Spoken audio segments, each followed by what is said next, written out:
Kakatawan sa Pilipinas sa Mrs. International Global 2026 si Police Chief Master Sergeant Maria Sasha Bayo ng Civil Security Group ng Philippine National Police. Nakamit ni Police Chief Master Sergeant Bayo ang corona bilang Classic Mrs. Philippines International Global 2026 sa ginanap na National Coronation noong Mayo 30 sa Laguna. Dahil dito, siya ang magiging kinatawan ng bansa sa World Finals na idadaos sa Kuala Lumpur, Malaysia sa Oktubre. Bukod sa pangunahing titulo, nakamit din niya ang mga espesyal na parangal na Top 3 Best Interview, Most Intellect at Mrs. Philippines Dignity.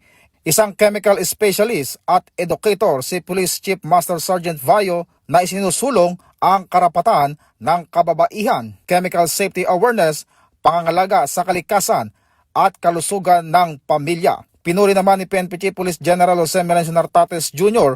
ang tagumpay ni Police Chief Master Sergeant Bayo at sinabing sumasalamin ito sa kakayahan, integridad at malasakit ng mga miyembro ng PNP. Aniya, ipinapakita ng kanyang tagumpay na ang isang pulis ay maaring maging huwaran hindi lamang sa serbisyo, kundi maging sa pagbibigay inspirasyon sa kapwa Pilipino.